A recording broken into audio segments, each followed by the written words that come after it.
India daily live की team ground zero पर है, जहां से पल पल की खबरें, पल पल की तस्वीर वो आप तक पहुंचा रहा है। आपको सीधे वो तस्वीरें भी दिखाएंगे और साथ ही मेरे जो साथी हैं, मैं आपको बता देती हूँ, अलग अलग जगहों से समय मेरे साथ में है। आपको बताएं, मुंबई से संदीप चौधरी समय हमारे साथ में है, जम्मू कश्मीर से रमन सैनी समय मेरे साथ में जुड़ रहे हैं, अखंड प्रताप सिंह लखनऊ से हमारे साथ में, क्योंकि आज लखनऊ में भी मतदान है, बिहार से सारण से शिवपूजन झा इस समय हमारे साथ में है, रायबरेली से अखिल श्रीवास्तव इस समय हमारे साथ में है। तो देश के अलग अलग इलाकों की तस्वीर हम जाने। सबसे पहले मैं अखिल आपका रुख करना चाहूंगी, क्योंकि इस 5वें चरण में जो सबसे हॉट सीट नजर आती है वो नजर आ रही है रायबरेली और अमेठी। रायबरेली से खुद यहां से राहुल गांधी चुनावी मैदान में है। अब 5 से ज्यादा का वक्त हो चुका है, अभी तक की अगर बात करें तो क्या तस्वीर नजर आई है, क्या वहां पर आज आपने खास देखा?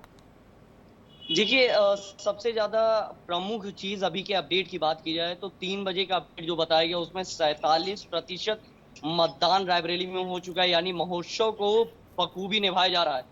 वहीं सबसे बड़ी बात है कि अभी जिस प्रकार से 1 घंटा महज बाकी है, इस 1 घंटे में ये प्रतिशत बढ़कर 60 के आसपास पहुंचने का अनुमान लगाया जा रहा है। पर सबसे बड़ी चीज है कि रायबरेली में राहुल गांधी पहुंचे हुए थे, जो कांग्रेस के प्रत्याशी हैं, और अभी कुछ ही देर पहले वो रायबरेली से लखनऊ की ओर निकल गए। वहीं अगर रायबरेली के आज के दौरे की बात की जाए उनके, तो उन्होंने 5 में से 4 ऐसी विधानसभा है जहां पर कई ऐसे जो पोलिंग बूथ थे वहां पर पहुंचकर उन्होंने स्वयं इसका जायजा लिया कि आखिरकार मतदान प्रक्रिया किस प्रकार से चल रहे हैं। रायबरेली में कई ऐसी नायाब तस्वीरें देखने को मिली। जो सबसे ज्यादा महत्वपूर्ण रही, सबसे जो चर्चा में विषय रहा, वो रहा मैनूपुर गांव में जिस प्रकार से वोटिंग का बहिष्कार किया गया, और महज 5 मिनट पहले ही वोटिंग स्टार्ट हुई है, क्योंकि उसके पहले ही राहुल गांधी मौके पर गांव पर पहुंचे थे और वहां पर उन्होंने काफी कुछ बातें की हैं, जिसके बाद जिला प्रशासन ने उनसे कांटेक्ट करने की कोशिश की और जिसके बाद मतदान की प्रक्रिया शुरू की जा चुकी है।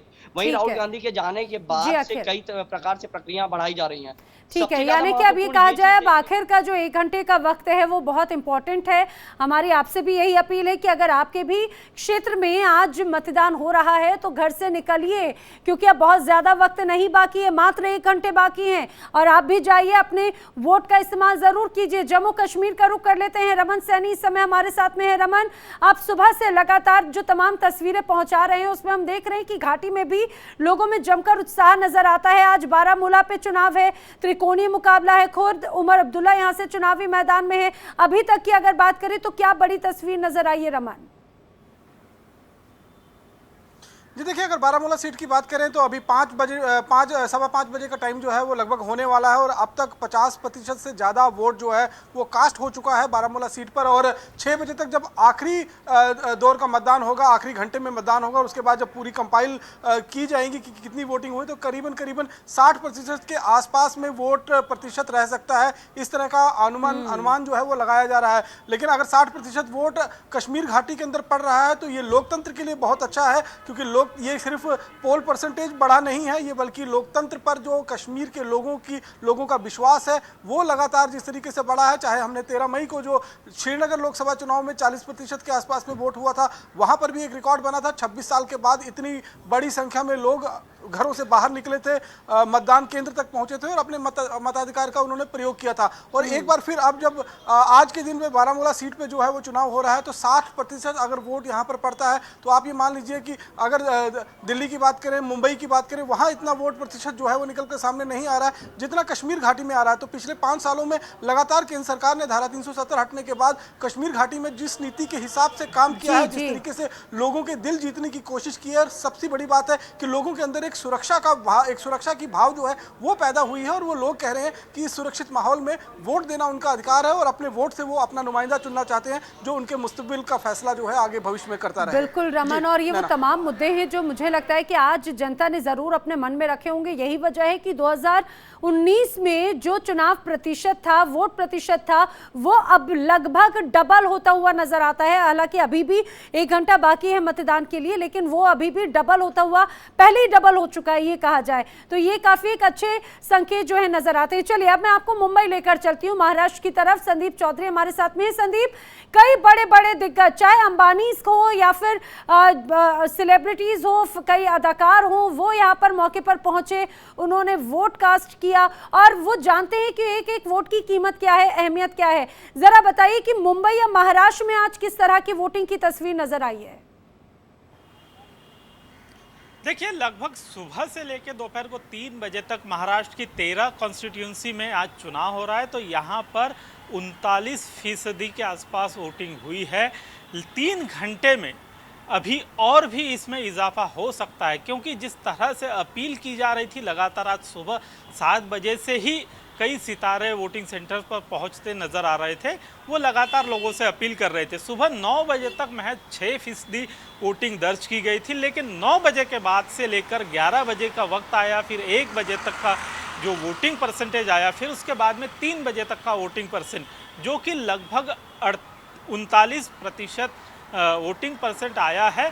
इसमें इजाफा अगले 3 घंटों में, यानी कि 2 घंटे का वक्त बचा है अभी, इन 2 घंटे में होगा ये कहना है। लेकिन जिस तरह से 60 से 65% के आसपास वोटिंग मुंबई और महाराष्ट्र में जो 13 सीटें हैं यहाँ पर दर्ज की जाएगी। जी ठीक है, ठीक है। अब बिहार का रुख कर लेते हैं जल्दी से। शिवपूजन झा इस समय हमारे साथ में है। शिवपूजन जी, अगर बिहार की बात करें तो आज का इलेक्शन खासतौर से 5वें चरण का क्या कहता नजर आता है? मात्र लगभग 45 मिनट का और वक्त बाकी है लोगों के लिए वोटिंग के लिए। देखिए, 3 बजे तक के हमारे पास आंकड़े हैं, तब तक तकरीबन 43% के आसपास वोटिंग हुआ था। हालांकि आज मौसम बढ़िया है, तो हम उम्मीद कर रहे थे कि शायद ज़्यादा तादाद में वोटर्स बाहर निकलेंगे, लेकिन कोई बहुत ज़्यादा वोटों में मुझे वो उत्सुकता नहीं दिखाई पड़ी कि वो घरों से बाहर निकले, अपने मताधिकार का प्रयोग करें। कई फैक्टर्स उसके हो सकते हैं। एक तो कुछ लोग शायद जिस दिन वोटिंग होती है उसको छुट्टी के रूप में मनाते हैं। दूसरी अहम बात ये होती है कि बिहार से पलायन लगातार वो बदस्तूर जारी है, तो इस वजह से वोटिंग परसेंटेज ऐसे भी कम होता है।